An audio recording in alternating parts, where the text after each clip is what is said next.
कबीर का वचन है, बहुत पसारा मत करो, कर स्वरूप की आश। जिनका बहुत पसारा किया हुआ है, जो बहुत बहुत जगहों पर अटैचमेंट कर चुके हैं, निमित्त बन चुके हैं, उन लोगों के लिए सुवर्णमय अक्षर हैं। बहुत पसारा मत करो, कर स्वरूप की आश। बहुत पसारा जिन किए वे भी गए निराश। बहुत पसारा करने से क्या होता है? बहुत पसारा करने से हमारी जो चेतसा है बहुगामिनी हो जाती है, बिखराव वाली हो जाती है।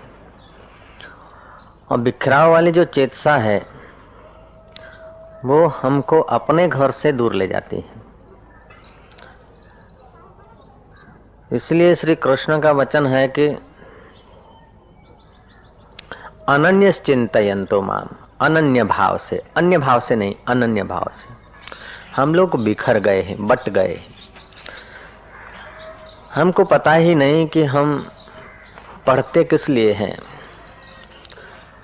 पढ़ते हैं पास होने के लिए, पास होते हैं कमाने के लिए, कमाते हैं खाने के लिए, और खाते हैं जीने के लिए। जीते किस लिए, उस बात का किसी को पता ही नहीं। ध्यान देना जरा। हम कमाते हैं खाने के लिए, खाते हैं जीने के लिए, जीते किस लिए है? नो रिप्लाई, कोई जवाब नहीं। बस जीते हैं। कोई ज्यादा चतुर होगा तो बोलता है जीते हैं मरने के लिए, लेकिन गहराई से देखो कि जीते हैं आप मरने के लिए नहीं। मौत किसी को पसंद नहीं है। 60 वाला 70, 70 वाला 100, 100 वाला 108 की माला जपना चाहेगा, 108 भी हो गया तभी भी वो गहराई से मौत नहीं चाहता है। हम जीते हैं मुक्त होने के लिए, ईमानदारी की बात है। नन्हे मुन्नों से पूछो, इतवार आने को है तो कितनी खुशियां छा जाती है। जेल में जो सड़ रहे हैं उनको जब पैरल पर छुट्टी का अथवा एकदम मुक्त होने के आदेश आता है तो उस दिन कितने खुश होते हैं। बैठे बैठे 2-3 घंटे सत्संग सुनते सुनते जब छुट्टी कर देते तो कैसा फ्रेशनेस आ जाती है। हालांकि है तो बढ़िया काम। तो मुक्तता इतनी पसंद है कि रगे रग में एक तोता आकाश में उड़ा जा रहा है, उसको पकड़ के सुवर्ण के पिंजरे में डाल दो। खाने पीने के लिए तुम्हारे ऊंचे से ऊंचे कीमती फल फ्रूट धर दो, स्वर्ण की कटोरी में पीने के लिए पानी दे दो, लेकिन वो जो अभी अभी मुक्त गगनगामी पोपट आया है उसको उसमें डाल दिया। जब तक उसके अंदर की लघु ग्रंथियां बंद नहीं जाती तब तक उसको खाना पीना हराम हो जाएगा। मैंने देखा चिड़िया, भूखे में भूखे ऐसे जंतुओं को, ऐसे प्राणियों को देखा कि वो तड़फ रहे रोटी के टुकड़े के लिए। धीरे धीरे रोटी डालते डालते मैं उनको कमरे में ले गया और कमरा बंद कर दिया। फिर उनके आगे मिठाइयां रखो तो उनके लिए जहर हो गई, बस तड़पते बाहर निकलने के लिए, खुशकोले भी। तो हर जीव जीता है मुक्त होने के लिए, लेकिन उसको पता नहीं। हम कमाते हैं खाने के लिए और खाते हैं जीने के लिए और जीते हैं मुक्त होने के लिए। लेकिन मजे की बात है, मुक्त होने के लिए तुम जीते हैं लेकिन आज तक मुक्त होने पर के रास्ते पर कदम नहीं रख पाए। गए मंदिर में, गए मस्जिद में, गए गिरजाघर में, गए तीर्थों में, एक आश को पूरी करने के लिए अथवा एक इच्छा को छोड़ के 10 इच्छाएं बुन ली इर्द गिर्द। शुभ कर्म करते हैं, लेकिन शुभ कर्म भी ऐसा ही करते हैं कि मुक्ति के बजाय बंधन ही बढ़ जाए। समेटने के बजाय हम स्वयं को बिखेर देते हैं।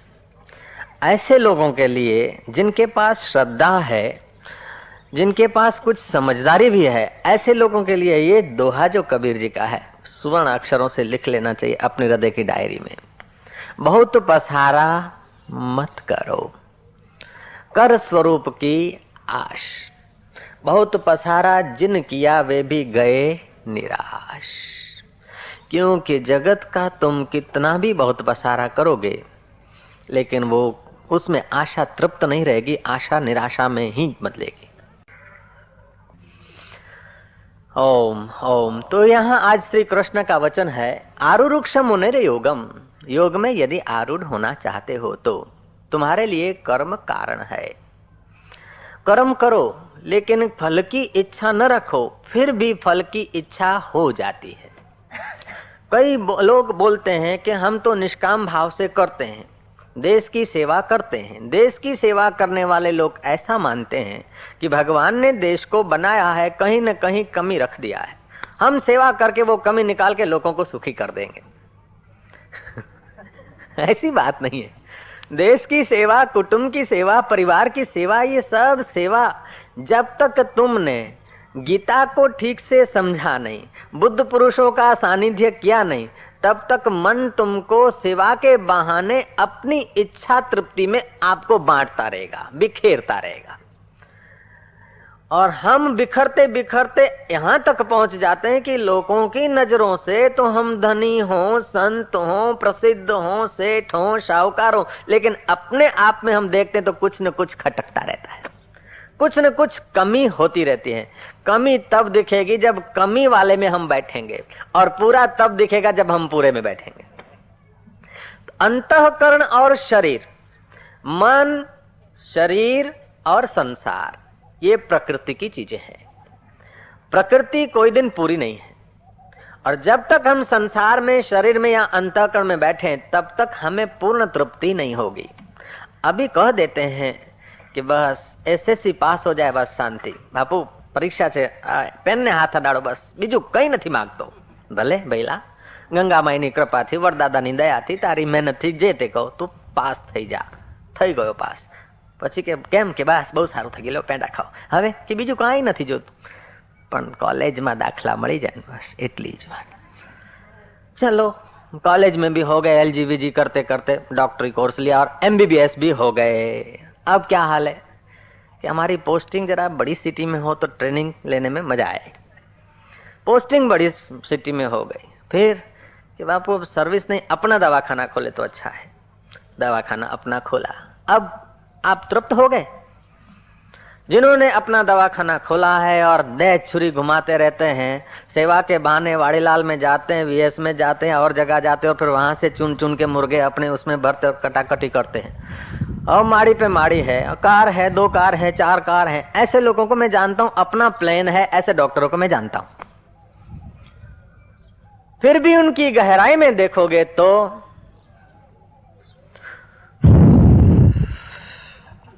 तब कबीर का वचन याद आएगा अच्छी तरह से। बहुत पसारा मत करो, कर स्वरूप की आश। बहुत पसारा जिन किया, वे भी गए निराश। बहुत पसारा जिन किया, वे भी गए निराश। रात्रि को हम सो जाते हैं, कोई इच्छा नहीं होती, कोई वासना नहीं होती, कोई पसारा नहीं होता। सेठ, नौकर, राजा, रंक सब एक अवस्था में, फुटपाथ वाला अथवा एयर कंडीशन बंगले में आराम करने वाला। प्रारंभ में वो अपने को सुखी मानता, वो अपने को दुखी मानता, मान्यता अपनी वृत्ति की है। हो सकता है फुटपाथ वाला बोले, अरे सेठ ये लोग तो क्या एयर कंडीशन में सोते हैं, कभी गर्मी पड़ी तो बीमार, अपने तो फुटपाथ पे सोते हैं, ऐसे हैं, अपने सुखी। उसकी मान्यता से वो सुखी भी हो जाए। और सेठ बोले क्या तो આપણે શું એર કન્ડિશન ને બીજું ત્રીજું, હવે તો આજે બહુ ગરમી છે, મશીન બગડ્યું છે, લાઇટ आई નથી, હવે મારું કે ભાઈ બન્યું। तो इस प्रकार की वो वृत्ति करेगा तो सेठ एयर कंडीशन में होते हुए भी वो हॉट कंडीशन में, और वो फुटपाथ पे होते हुए भी सुखी हो सकता है। लेकिन फुटपाथ सुख का कारण नहीं है, एयर कंडीशन दुख का कारण नहीं है। वेदांत तो तुम्हें एयर कंडीशन नहीं छुड़ाता, वेदांत तो तुम्हें फुटपाथ पे नहीं भेजना चाहता, लेकिन वेदांत चाहता है कि जिस समय जो अवस्था आए वो अवस्था संसार की है, शरीर की है, मन की है। तुम इन सबको सत्ता देने वाले हो, तुम स्वामी होकर सेवक मत बनना। तुम अपनी महिमा, अपनी मोहर जिसको जिस प्रकार की लगाते हो वह चीज वैसी हो जाती है। हम मंदिर में जाते हैं इसलिए कहीं नौकरी न छूट जाए, हम मंदिर में इसलिए जाते हैं कहीं नरक में न पड़ जाए, हम किसी से रिश्ता नाता रखते कि कहीं रेड़ ना आ जाए, हम किसी से बातचीत करते हैं उससे अच्छा शब्द मनते कि फलाना नाराज हो जाएगा तो इसका सपोर्ट काम में आएगा। तो फलाने के अंदर, उसके अंदर जो अस्तित्व है उस अस्तित्व का ज्ञान नहीं, तो हमारे भय ने जगहें बदली। एक कंधे से दूसरा कंधा और दूसरे कंधे से पहला कंधा, कंधे बदलते आए, दुख नाश हुआ नहीं, दुख ने कंधे बदले हैं, दुख ने जगहें बदली है। पास हो जाऊं तो शांति, प्रमोशन मिल जाए तो शांति, लाड़ी मिल जाए तो शांति, छोकरा मिल जाए तो शांति, छोकरे को पत्नी मिल जाए तब निराश, और पत्नी को छोकरे की पत्नी। अब सब मिल जाती नहीं, और मिलती तो सबका स्वभाव सेट नहीं होता, स्वभाव सेट नहीं होता तो दादा अपसेट हो जाते हैं। और समझो सेट भी हो गए तो भी आसक्ति ऐसी होती है कि मौत सब सेट को अपसेट कर देता है। છોકરાઓને ભણાવવા ગણાવ્યા, વ્યવસ્થિત કરી દીધા, છોકરાને ઘેર છોકરા છે એમને પણ સારી રીતે દાખલ કરી દીધા, બધું સેટ થઈ ગયું, પણ કાકા તમારે સેટ થવાનું બાકી છે, નહીં તો બધું સેટ થયેલું अपसेट થઈ જશે। कबीर कहते तुम अपने को आप में सेट करो, फिर दूसरा तुम्हारे होने मात्र से सेट होने लगेगा। दूसरा सेट हुआ तो भी अपसेट, और अपसेट है तो भी अपसेट है। जगत का कोई काम हम पूरा कर लें तो भी अधूरा है, अधूरा तो अधूरा है ही है, लेकिन जिसको हम लोग पूरा मानते हैं वो भी अधूरा है। वो आखो दाड़ो काम करे, रात पड़े सासू ना पग दाबे, सासू के पति को के आबा रोटला कर्या, अजवाळुं कर्युं, वासण उटक्या, छोकराने सुवડાવી દીધા, પતિને પણ દવા આપવાની હતી, આપી દીધું, બધું નિરાત, બધું કામ પતી ગયું। સવાર થાય કે કેમ કામ પતી ગયું, કે કોણ પતું નથી, બધું બાકી છે, ચા કરવી બાકી છે, कप धोवा बाकी छे, छोकरा नवराना बाकी छे। ऐसे ही रोज काम पूरा करके आदमी सोता है, सुबह देखो तो सब का सब अधूरा है। जीवन भर तुम पूरा करते करते मर जाते, फिर भी कुछ न कुछ अधूरा रह जाता है, क्योंकि बहुत की आश हमें निराशा में गिरा देती है। बहुत है नहीं, बहुत के पीछे जो एक है उसका जब तक ज्ञान नहीं होता तब तक बहुत विषय, बहुत इंद्रियों का। अब इंद्रियां तो हमारे पास 5 हैं, आंख एक है लेकिन उसके विषय अनेक, रंग अनेक, कान एक है, श्रोत्र इंद्रिय एक है लेकिन उसके शब्द अनेक हैं, नाक एक है, गंध अनेक है, जीव एक है, रस अनेक है। तो ये कुल 5 विषय, 5 विषय अलग अलग हैं, लेकिन पांचों विषयों को प्रकाशने वाला तो एक है। जिसने रूप को देखा उसने रस को देखा, जिसने रस को देखा उसी ने गंध को देखा, जिसने गंध को देखा उसी ने शब्द को सुना। तो ये सुनने वाला तो एक है। जिसने सुख को देखा उसने दुख को देखा, जिसने मित्र की वृत्ति को देखा उसी ने शत्रु की वृत्ति को देखा। तो मित्र और शत्रु ये तुम्हारी वृत्तियों का खेल है, तुम स्वरूप का ख्याल करो। आरुरुक्ष मुनिर योगम कर्म कारणम उच्यते। योग में आरूढ़ होना चाहते हो तो तुम्हारे लिए कर्म कारण है। कर्म करते करते अंतःकरण जब शुद्ध होता है, कर्म केवल ऐसा नहीं कि किसी को मकान दिलाया, ये करा वो करा। भक्ति करना भी एक कर्म है, ध्यान करना भी एक कर्म है, जप करना भी एक कर्म है, दूसरे के आंसू लूस लेना वो भी एक कर्म है। तो बुद्ध पुरुष के द्वारा बड़े बड़े काम हो जाए, समझदार संत के द्वारा बड़े बड़े काम हो जाए हमारी नजरों में, लेकिन उनसे तुम पूछो कि तुम क्या करते हो, वो करता है तो फिर वो संत नहीं, और संत है तो करता नहीं। हम तो गुलाम नबीर के भाई हैं। गुलाम नबीर जा रहा था रास्ते से, पूनम की रात थी, कहीं नजर पड़ी कुएं में, देखा कि अरे रमजान के महीने और आज चांद फंसा इधर, कुएं में चांद फंस गया। बोले तू कुएं में फंस गया यार, हमारी जाति वाले सब भूखे मरेंगे, बाहर निकल। खूब डांटा, फटकारा, पत्थर मारे, बाहर निकल नहीं तो पिटाई करूंगा। चांद कुएं में से बाहर निकले भी कैसे? गुलाम नबी ने कहा तू नहीं निकलेगा, लेकिन मैं तुझे निकाले बिना जाऊंगा भी नहीं, और रोजा भी मैं भी नहीं खोलूंगा, और लोग भी नहीं खोलेंगे। मैं ऐसा आदमी नहीं कि तुझे छोड़ दूं, मैं बड़ा कार्य करता हूं, मैं विशेष आगेवान हूं, तेरे को बाहर निकाल के ही छोड़ूंगा। महाराज रस्सा वस्सा इकट्ठा किया और फांसा लगाया, डाला कुएं में, पानी हिला। बोले अब हिलता है, घबराता है, लेकिन बाहर नहीं आता है, जरा सा तो मान। आटलो घबराय છે તોય માનતો નથી, કાંપે છે તોય નથી માનતો। महाराज हर एक की दुनिया अपनी अपनी होती है। जगत कैसा है मत कहो, दुनिया कैसी है उसका कोई बयान मत करो। देखने वाला कैसा है, जैसा देखने वाला है उस समय जगत ऐसा है। कीड़ी की नजर में जगत अपना, कौवे की नजर में जगत निराला, हाथी की नजर में जगत निराला, मच्छियों का जगत निराला, चूहों का जगत निराला, संसारियों का जगत निराला, साधक का जगत निराला। कोई जैनी जा रहा है और उसने देखा किसी सन्यासी को, उसके लिए वो साधु साधु नहीं। जैनी के पास कोई बुद्ध पुरुष बैठा है, जैनी के पास कोई कबीर बैठा है, जैनी कबीर की अपनी मान्यता है, कबीर का अपना अनुभव है। और जैनी गोएगा के साधु तो उसको कहेंगे जो फूमती बांधे, उबला हुआ पानी पिए और घर बार छोड़ा हुआ हो, नंगे पैर हो। कबीर न नंगे पैर है, न उबला हुआ पानी पीते, न घर बार छोड़ा है। जैनी की नजर में कबीर कबीर नहीं है, नानक कोई संत नहीं है। ऐसे ही वागरी के पास से कोई नानक गुजर जाए अथवा कोई जैनी फकीर सच्चा संत गुजर जाए, ठीक है, आ तो उघारा पगे फरे तो खाई पीने आवा थे कि हमें तो मरे हैं रे माए बाप है रो बावा थे जाओ मजा। उसके लिए साधु होना, लड्डू खाने के लिए साधु होना है, उसके लिए साधु होना कोई लक्ष्य नहीं है। तो वागरी की दृष्टि अपनी है, जैनी की दृष्टि अपनी है, हिंदू की दृष्टि अपनी है, मुसलमान की दृष्टि अपनी है, और हिंदुओं में भी हर एक व्यक्ति की अपनी अपनी निगाह है। एक कुटुंब में 5 आदमी और 5 आदमी की अपनी अपनी निगाह से वो संत को देखते हैं, भगवान को देखते हैं। तो दृष्टि रेव सृष्टि, जैसी दृष्टि ऐसी ही सृष्टि होती है। जिस काल में जैसी दृष्टि उस काल में ऐसी सृष्टि।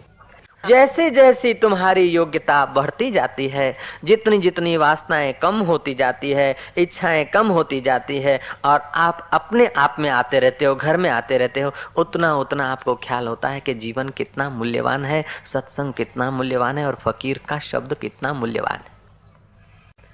गुलाम नबी ने क्या करा जरा बता दूंगा।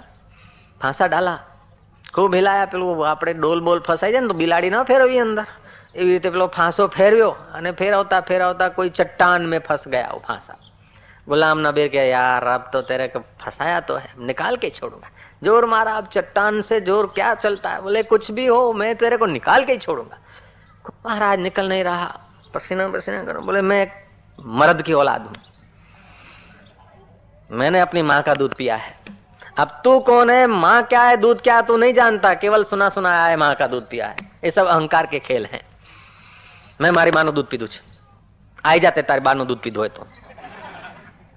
महाराज 2 5 10 झटके मारे, और झटके मारे तो रस्सी टूट गई, और पीठ के बल से वो बेचारा जा गिरा तो मूर्छित हो गया। कुछ घड़ियों के बाद मूर्छा खुली और आंख खोली, देखा कि आकाश में आया। बोले ठीक है, थोड़ी सी चोट लगी है, लेकिन तेरे को लाके रख दिया, तेरे को लाके मैंने रख दिया, मैं कोई जैसा तैसा आदमी नहीं हूं। तो जो अपने आप में नहीं होता उसको मन कितने कितने धोखे देता है। फिर गुलाम नबी हो कि गेईमल हो, किसी जाति व्यक्ति की बात नहीं है। जब तक हम अंतर्मुख नहीं हुए, जब तक कार्य और कारण भाव को हमने नहीं जाना, तो घटना घटेगी प्रकृति में अनुकूल और थोप लेंगे मैंने किया, होगी प्रतिकूल कर देंगे कि इसने किया। महात्मा बुद्ध का कोई शिष्य जा रहा था, शिष्य का शिष्य दोनों जा रहे थे। एक सांप तड़फ रहा था पेड़ के नीचे, पास में कहीं थोड़ा दूरी पर तालाब था। वो सांप तड़फा तड़फा न मरता है न जीता है, कीड़ियों ने घेर लिया है। और ऐसी बुरी हालत शिष्य ने देखकर गुरु से पूछा कि भगवान, इसने ऐसा तो कौन सा कर्म किया होगा, इतना तड़फ रहा है और कीड़ियां उसको इतनी चिपक गई है, अधमुआ हो गया, न मरता है न जीता है। इसको देखकर बड़ी करुणा होती। गुरु ने कहा कि कुछ महीने पहले अपने यहां से गुजरे थे और तुझे याद होगा, एक मच्छी मार तालाब पर मच्छियां मार रहा था, जो सामने तालाब है, और तूने उसे रोका भी था, हिंसा मत कर, मत कर्म की जाल बुन, लेकिन उसने तेरी बात उड़ा दी और हंस लिया। वही मच्छी मार सांप हुआ है, और वो जो मच्छियां हैं वो कीड़ियां हुई और एक दूसरे को सताते हैं। उसने उनको सताता, कर्म की गति चालू है, कर्म नाश नहीं हुए। वो मच्छियों को आटा डालता तो मच्छियां और कुछ बनकर उसको भी खिला देती, लेकिन खाने वाला और खिलाने वाला दोनों की यात्रा चालू रहती, अंत नहीं होता जन्म मरण के चक्कर का। अशुभ तो बांधता है, लेकिन शुभ का कर्तृत्व भी बांधता है। कर्म किए बिना रह तो नहीं सकते, कर्म तो करना है, लेकिन कर्तृत्व तो तुम्हारे में नहीं आए। देखा आंख ने, लेकिन आरोप कर लिया मैंने देखा, सुना है कान ने वृत्ति के द्वारा मैंने सुना, सोचा है विचारा है मन ने मैंने विचारा है, निर्णय किया है वृत्ति बुद्धि वृत्ति ने मेरा निर्णय है। तुमने अन्न जल खाया, इस शरीर से पसार हुआ, ओ जीवड़ा माता के गर्भ में राख्या होया मारो दीकरो, पैसो मारो परमेश्वर बૈरी मारी, गुरुन छोकरा छैया सालिग्राम बापजी पूजा कोनी करो के। जीवन इतना अल्प हो जाता है, जीवन इतना नपातुला हो जाता है कि हमको पता ही नहीं कि हम किस लिए जीते हैं। ईमानदारी से देखो तो हर जीव जीता है मुक्त होने के लिए। पढ़ते किस लिए हैं? पास होने के लिए। पास किस लिए होना चाहते हैं? कमाने के लिए। कमाते किस लिए? खाने के लिए। और खाते किसके लिए? जीने के लिए। जीते किस लिए हैं? मरने के लिए नहीं। मरना कोई नहीं चाहता, चिड़िया भी मरना नहीं चाहती भैया, चूहा भी मरना नहीं चाहता। जीते हैं मुक्त होने के लिए मनुष्य, लेकिन हमारा मुक्त होना कैसे? हमको किसी ने बंधन में डाला नहीं, हमारी मान्यताओं ने, हमारी पकड़ों ने हमको बंधन में डाल दिया। हमारी ऐसी प्रकार की पकड़े हो गई, इस प्रकार की मान्यता हो गई, समझते कोई आकाश पाताल में भूत बैठा है, आकाश पाताल में देवी देवता बैठा और वो मुक्त करेंगे। भूत के भय को हटाने के लिए तावीज रख लिया, अब तावीज गुम ना हो जाए उसका भय लगा है। मैंने बताया था वो कहानी, एक आदमी मरने पड़ा, बुलाया अपने धर्मगुरु को, प्रार्थना कर रहा है कि हे खुदा ताला तू मुझे माफ कर देना, जो कुछ हो गया मुझे क्षमा कर देना। थोड़ी देर में बोलता है कि हे शैतान तू भी मुझे माफ कर देना। तो वो धर्मगुरु पूछता है कि ये क्या, घड़ी में शैतान से माफी मांगता है, घड़ी में खुदा से माफी मांगता है? बोले पता नहीं, न मैं पूरा शैतान हूं, न मैं पूरा इंसान हूं, पूरी शैतानियत भी नहीं किया और पूरा मैं ईमानदारी से भी नहीं जी सका। मैं सच कहता हूं, कितना भी धार्मिक आदमी हो, कितना भी सच्चा हो, कितना भी पवित्र हो, फिर भी गहराई में उसको पूर्ण पवित्रता का अनुभव नहीं होगा, क्योंकि पूर्ण तो एक परमात्मा है, कर्ता कभी पूर्ण हो ही नहीं सकता है। जानसूत राजा ने सपने में देखा कि हंस कह रहे हैं कि जानसूत का तेज क्या है, मैं तो रैंक मुनि के तेज, जो दूसरों को शांति और शीतलता देने वाला है, दूसरों के अहंकार को परमात्मा में मिटाने वाला है, जो दूसरे के सत्ता और सामर्थ्य ईश्वर के साथ एक कराने वाला है, ऐसे रैंक मुनि के तेज में मैं विचरता हूं, ब्रह्मवेताओं के तेज में विचरता हूं, जानसूत के तेज में नहीं विचरता हूं। जानसूत ने सुना, रैंक मुनि के पास गए, 600 अशर्फियां वापस दे दी। रैंक मुनि नाराज हो गए हैं, अब क्या किया जाए? जांच करते करते पता चला कि रैंक मुनि कैसे प्रसन्न हो। आदमी लगा दिए पीछे, जिस कारणों से रैंक मुनि प्रसन्न हो वे कारण उन्होंने खड़े कर दिए। रैंक मुनि के चरणों में एक घाव भेंट कर दिया। रैंक मुनि का जो जैसा रैंक मुनि को अनुकूल लगे ऐसा उन्होंने वातावरण कर दिया और रैंक पर्ण नाम गांव का रख दिया। कहा कि भगवान अब ये गांव तो मैंने आपके चरणों में अर्पण किया और मेरा सिर आपके चरणों में अर्पण है, मैं और मेरा राज्य कुछ भी नहीं है ब्रह्म विद्या के आगे। तब रैंक मुनि प्रसन्न हुए कि ये अपनी मान्यता छोड़ना चाहता है। रैंक मुनि को गांव की जरूरत क्या? रैंक मुनि ने कहा कि राजन तू अन्न धन ये देकर सबको अपना मानना चाहता है या सबको मैं खिलाता हूं, लेकिन सबके अंदर जो बैठा है उसमें यदि तू स्थिर हो जाएगा तो तेरे को अनुभव होगा कि ब्रह्मा विष्णु महेश का भी मैं उत्पत्ति और पालन करता हूं, मैं इतना महान हूं, ऐसा तुझे ज्ञान हो जाएगा। बाहर के साधनों से तू दाता बनकर तेरी असीमता में तू नहीं पहुंचेगा, बाहर के धन से तू पूर्ण धनी नहीं होगा, बाहर की सत्ता से तेरी पूरी सत्ता नहीं होगी, बाहर के राज्य से तेरा पूरा राज्य नहीं मिलेगा। इसलिए कबीर कहते हैं, दास कबीर चढ़्यो गढ़ ऊपर राज्य मिलियो अविनाशी। तुम उस अचल को जान लो, फिर अचल की सत्ता से ब्रह्मा भी चल रहे हैं, विष्णु भी चल रहे हैं, महेश भी चल रहे हैं, उस अचल चैतन्य का अनुभव कर लोगे तो तुम्हारा ये धन जान सुख संपत्ति जो ससीम है वो तुम्हें असीम मालूम होगी। तुम्हारा शरीर न होते हुए भी तुम रहते हो और तुम ऐसे अखुट हो, तुम ऐसे व्यापक हो कि सच पूछो सब तुम्हारा ही खाते हैं और सब तुम्हारे में ही जीते हैं, तुम इतने व्यापक हो। साक्षात्कार होता है तब बुद्ध पुरुषों का ये अनुभव नहीं होता कि मेरा इतना आश्रम है, मेरे 2000 शिष्य हैं, अभी 50,000 शिष्य हुए, फिर 50 लाख होंगे और 50 लाख शिष्यों का मैं गुरु। नहीं, जब तक ऐसा याद है उसको मैं 50 लाख शिष्यों का गुरु हूं, तब तक वो महात्मा नहीं, वो नेता है, धर्म का नेता हो सकता है। महात्मा को तो 50 लाख की सीमा नहीं होती, 50 करोड़ की सीमा नहीं, ये जगत नहीं, लेकिन इससे भी अनंत अनंत जो जगत है, उन सब जगतों का जो आधारभूत है वो महात्मा का अधिष्ठान, महात्मा का अपना अनुभव है। महात्मा को अनुभव है कि तमाम तमाम आकाश गंगाएं मुझ में है, तमाम तमाम सूर्य मुझ में है, तमाम तमाम चांद मुझ में है, तमाम तमाम दुनिया मुझ में है और मैं उनमें हूं। वे बदल जाते, नाश होते, लेकिन मैं नाश नहीं होता हूं। आशाराम नाश हो सकता है लेकिन मैं नाश नहीं होता हूं। तुम्हारे घर में आग लगे तो तुम भागोगे और महात्मा के घर में आग लगे तो बैठ नहीं रहेगा, भागता तो वो भी नजर आएगा, तुम भी नजर आओगे, लेकिन तुम बोलोगे मैं भागता हूं और वो बोलेगा ये भागता है। फर्क हो गया। तुमको कांटा चुभेगा तो तुम भी निकालोगे और महात्मा को चुभेगा तो भी निकालेंगे। बुद्ध को चुभे तो उसे भी पीड़ा होगी और बुद्ध को चुभे तो पीड़ा दोनों को होगी। फिर भी बुद्ध कहेगा कि हाय मुझे चुभ गया, अब मैं बच गया, और बुद्ध कहेगा जिसे चुभा था उसको मैंने बचा दिया। बुद्ध अन्न खाएगा और बुद्धू भी अन्न खाएगा। बुद्ध कहेगा ये मेरा जीवन है और बुद्धू कहेगा यही मेरा जीवन है, अन्न ही जीवन है मेरा। अब बुद्ध कहेगा कि अन्न इसका जीवन है, मेरा जीवन और मरण इसके आधार पर नहीं है। मैं अमिट हूं। दृष्टि में फर्क है। घाट वाले बाबा का नाम तो तुमने कई बार सुना है। कोई प्राइम मिनिस्टर का हेलीकॉप्टर जा रहा था हरिद्वार से, तो मैंने मजाक की, मैंने कहा देखो जा रहे हैं, अभी फलानी जगह उनकी सभा है, अखबार में आया था, लोग काले झंडे लेके भी खड़े होंगे, ऐसा भी सुना है। तो ऐसा कोई अपना कोई साधक को, ऐसा कोई संत को अब ऐसा तैयार करे कि अब राष्ट्र के उसके, बोले भाई जो संत है वो काहे को उलझन में पड़ेगा, जो ज्ञानी है वो उलझन में क्यों पड़ेगा। ये लोग तो देश काल में बेचारे उलझे हुए हैं, ज्ञानी देश काल में क्यों उलझेगा। ज्ञानी वो अपना ज्ञान का राज्य छोड़ के फिर मेरा तेरा की कुर्सी में क्यों आएगा। तो मैं क्या, फिर क्या किया जाए। बोले क्या किया जाए, बस ऊंचे से ऊंचा, साधकों को ऊंचे से ऊंचा जाना चाहिए। मैं ऊंचे कैसे जाए, कैसे पहुंचे। बोले विचारों से पहुंचा जाता है, कोई हेलीकॉप्टर में बैठ के थोड़े ऊंचा पहुंचा जाता है। ऊंचे महलों में रहने से आदमी ऊंचा नहीं होता, ऊंचे हेलीकॉप्टरों में या हवाई जहाजों में घूमने से आदमी ऊंचा नहीं होता। जितने विचार ऊंचे होते जाते उतना वो ऊंचा होता जाता है, और जितने विचार हल्के होते जाते उतना वो छोटा होता जाता है। आदमी लंबा होने से कोई बड़ा नहीं होता, उम्र बड़ी होने से कोई बड़ा नहीं होता। जितनी समझ बड़ी होती है उतना वो बड़ा हो जाता है, और जितनी समझ छोटी होती है उतना वो छोटा हो जाता है।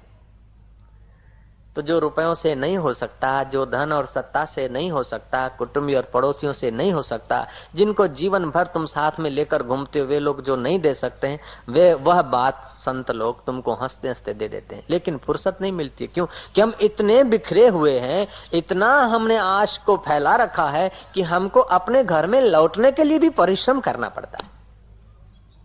सच पूछो कि अपने आत्मा को जानने में परिश्रम की गुंजाइश नहीं। ईश्वर को पाने में कोई परिश्रम करने की जरूरत नहीं है। इतना उल्टा परिश्रम कर लिया कि ईश्वर भी एक कोई बस मजूरी का विषय बन गया। ईश्वर पाना कोई मजूरी का विषय बन गया।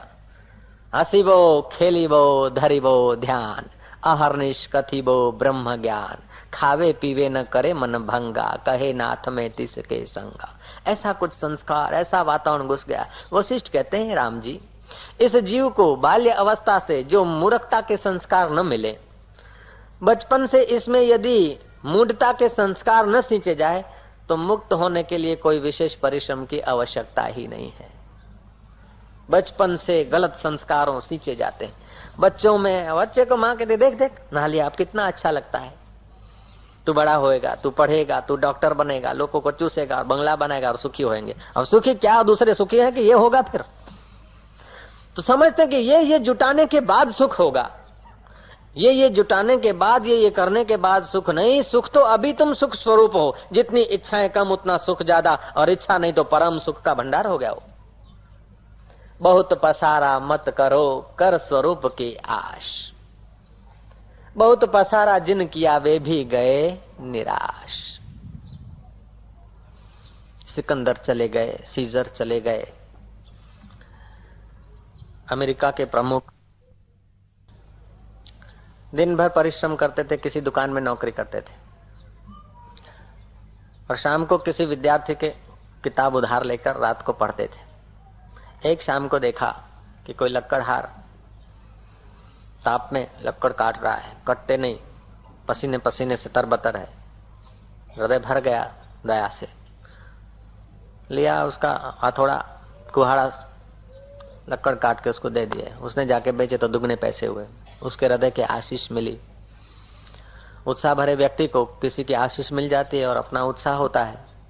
उसके पास शक्ति थी, अनजाने में थोड़ा वेदांत था, और वो आदमी अमेरिका जैसे बड़े देश का प्रेसिडेंट हुआ। इसी बच्चे को यदि कबीर मिल गए होते, तो नानक मिल गए होते, तो समर्थ रामदास मिल गए होते, तो आद्य शंकराचार्य मिल गए होते, तो अथवा इस बच्चे की मां मदालसा होती, तो ये बच्चा कहां पहुंचता। वो केवल अमेरिका का प्रेसिडेंट नहीं होता, वो पूरे ब्रह्मांड का प्रेसिडेंट हो जाता। लोग उसे शायद न भी जानते, लेकिन फिर भी वो हो जाता। ऐसे कई महापुरुष हैं जिनको हम नहीं जानते, उनके संकल्प मात्र से उथल पाथल हो जाती। ऐसे लोग अभी भी हैं। तो जैसा संग, एनर्जी सब बच्चों के पास है, एनर्जी सब जीव के पास है, शक्ति सबके पास है, लेकिन जैसा जैसा उनको संयोग मिलता है, जैसे पृथ्वी में रस है, जैसा जैसा बीज डाल दिया जाता है, एक ही सरोवर का पानी और एक ही इलाके की एक ही नंबर की जमीन, एक जगह पर गन्ने हो रहा है, दूसरी जगह पर मिर्च हो रही है, तीसरी जगह पर पुदीना और चौथी जगह पर आलू और पांचवी जगह पर बाजरी तैयार हो रही है। क्यों ऐसा है? जैसा संयोग ऐसा रस का रूप हो जाता है। ऐसे तुम्हारे पास रस स्वरूप वो आत्मा है, चेतना है। जैसा संयोग मिलता है तो बस मैं हिंदू, मैं सिंधी, मैं गुजराती पढ़ूं तो पास हो जाऊं, पास हो जाऊंगा तो सुख होगा, ये भ्रांति घुस गई। उसी रस को हमने उसमें लगा दिया। भगवान कोई आकाश पाताल में है, भगवान कहीं दूर है, सुख कहीं दूर है, वो भी उसी की सत्ता से मान रहे। बंदगी का था कसूर, बंदा मुझे बना दिया, मैं खुद से था बेखबर, तभी तो सिर झुका दिया।